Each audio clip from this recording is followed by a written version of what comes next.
Regardez-moi ce qu'on peut, regardez-moi ce qu'on peut. Re- C'est quoi ce hacker?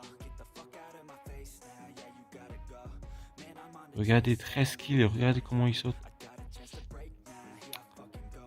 Regardez juste la carte. C'est pas logique.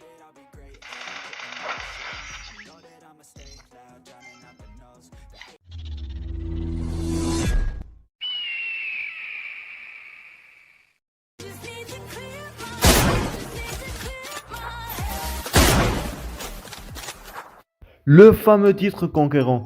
Vous avez sûrement déjà essayé de le rusher, mais vous n'avez pas réussi. Je vous rassure, c'est normal, c'est le titre le plus difficile à avoir. Salut à tous, j'espère que vous allez bien, moi ça va super. Comme vous l'avez vu au titre, aujourd'hui on va apprendre à Victor comment devenir conquérant. Avant que la vidéo ne commence, n'oubliez pas de vous abonner, de liker et dites-moi en commentaire votre rang actuel. Bon visionnage à tous. Comme vous le savez, pour rusher un rang, vous avez besoin d'un certain nombre de points.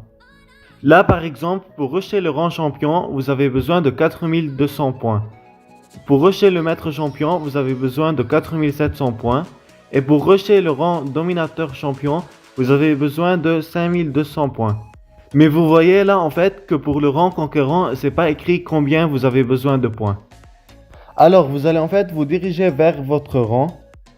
Et là en fait vous avez une option en haut, solo, duo, squad. Pour ma part je suis en train de rusher conquérant en mode duo. Donc je prends duo.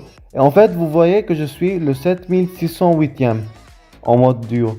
Alors en fait pour être conquérant, vous devez en fait être dans le top 500. Là vous voyez en fait que je suis un peu loin. Mais vous voyez en fait que par exemple le centième il est à 5760. Donc ça me donne un peu une idée du nombre de points que j'ai besoin pour être conquérant. Alors pour le mode squad c'est la même chose. Vous devez être classé dans le top 500. Mais pour le mode solo c'est un peu plus compliqué. Vous devez être parmi les 100 premiers. Ça veut dire vous devez faire partie du top 100. Alors pour ceux qui voudront rusher en mode solo, sachez que vous allez beaucoup camper. Car en fait, vous n'avez pas de seconde chance. Et dès qu'un ennemi en fait va vous tuer, la partie sera finie. En plus de ça, vous allez trop vous ennuyer car il n'y a personne avec vous. Mais le côté positif, c'est que vous devez rusher à peu près les 5000 points, 5100 points. Comparé au solo et au squad, c'est pas beaucoup. L'un des avantages de jouer en squad, c'est que vous pouvez faire énormément de kills. En plus de ça, si ça tourne mal, vous pouvez compter sur vos 3 autres coéquipiers. En mode solo, il n'y a personne sur qui vous pouvez compter. Par contre, ici, il y a un gros désavantage. Pour rusher en fait le rang conquérant, vous avez besoin d'environ 7500 points. Et le problème là, c'est que plus votre rang est haut, et plus il vous sera difficile de gagner des points. Alors personnellement, je vous conseille de jouer en mode duo, car de 1, vous avez un coéquipier sur qui vous pouvez compter, et de 2, car vous avez besoin d'environ 5600 points pour devenir conquérant. Alors maintenant, je vais répondre à la fameuse question du mythe conquérant. Alors oui, c'est possible de monter conquérant en 3 jours. En fait, ça se passe au début de la saison. Tout d'abord, votre rang va être réinitialisé. Vous allez redevenir platine, diamant, or. Ça dépend de chacun d'entre vous. Durant les 3 premiers jours, le but va être de gagner un maximum de points. Et pour ça, vous devez jouer nuit et jour sans relâche. Vous vous en doutez sûrement, mais en 3 jours, vous allez au maximum atteindre le rang champion. Peut-être avec quelques points de plus, mais c'est vraiment le maximum. Alors, qu'est-ce qui se passe une fois que ces 3 premiers jours sont terminés? Tout simplement, les personnes qui font partie du top 500 vont obtenir le titre conquérant. En plus du rang conquérant, ils vont aussi obtenir toutes les autres récompenses, même s'ils n'ont pas atteint le rang maître champion et dominateur champion. La première règle à savoir quand vous rushez conquérant, c'est qu'il vous est défendu d'atterrir dans les endroits populaires. George Paul, Pochinki, School, Military Base, ça vous allez devoir les oublier.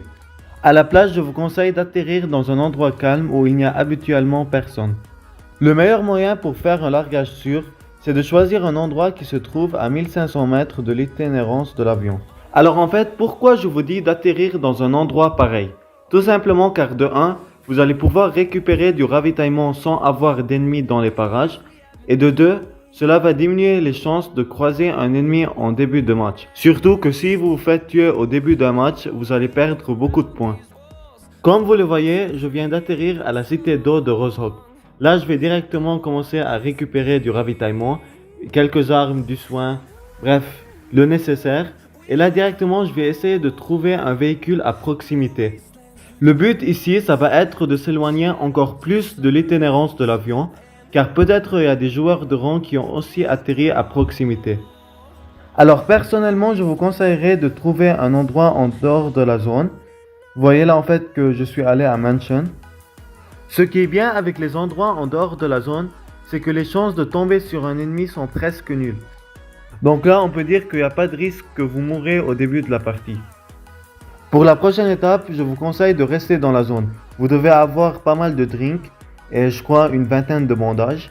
Vous allez en fait rester les 3-4 premières zones, histoire que tout le monde en fait s'entretue et que le nombre diminue. Personnellement, je vous conseille de commencer à rusher les kills à partir du top 20, car de cette façon, si ça se passe mal pour vous, vous aurez déjà quelques points assurés grâce à votre temps de survie. Du coup, vous n'allez pas perdre de points et vous allez peut-être au contraire en gagner. On arrive vers la fin de notre vidéo. Si elle vous aura plu, n'oubliez pas de liker, de vous abonner et dites-moi en commentaire votre rang actuel. Sur ce, je vous laisse avec un petit 1v1 contre un abonné.